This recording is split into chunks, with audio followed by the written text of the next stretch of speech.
আশা করি আপনারা এখনও পর্যন্ত সবাই জেনে গিয়েছেন যে চলতি বছরের জুন মাস থেকে পশ্চিমবঙ্গের মহিলারা সমস্ত সরকারি বাসে বিনা ভাড়ায় যাতায়াত করতে পারবেন। আর এই বিষয়ে মে মাসের 21 তারিখে ওয়েস্ট বেঙ্গল ট্রান্সপোর্ট কর্পোরেশন থেকে একটা অফিসিয়াল নোটিফিকেশনও জারি করা হয়েছে, যার মধ্যে সরকারি বাসের পরিচালকদের কিছু পালনীয় কর্তব্য এবং সরকারি বাসে মহিলাদের বিনা ভাড়ায় যাতায়াত নিয়ে অনেক কিছুই বলা আছে। আর এই নোটিশ থেকেই সরকারি বাসে বিনা ভাড়ায় যাতায়াতের সময় আপনাদের কি করণীয় সেই বিষয়ে আপনারা অনেক কিছুই জানতে পাচ্ছেন।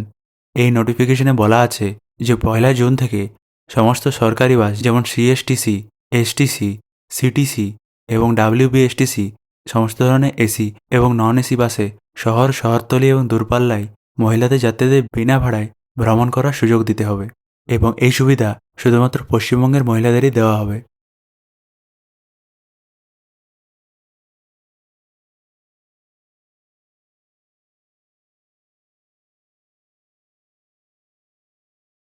বিনামূল্যে বাস যাতায়াতের সময় সরকারি বাসের কন্ডাক্টরকে প্রতি মহিলাদের 0 ভ্যালু টিকিট দিতে হবে।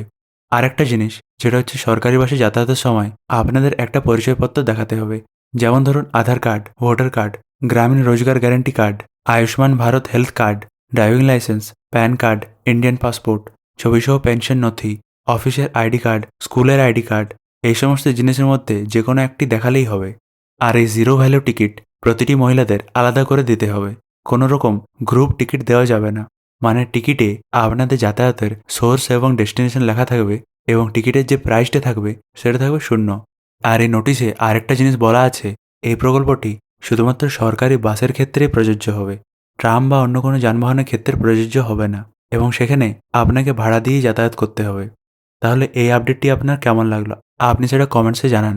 আর ভবিষ্যতে এরকম আপডেটের জন্য আপনি আপনার ফর্ম বন্ধুকে সাবস্ক্রাইব করুন। ভিডিওটি দেখার জন্য ধন্যবাদ।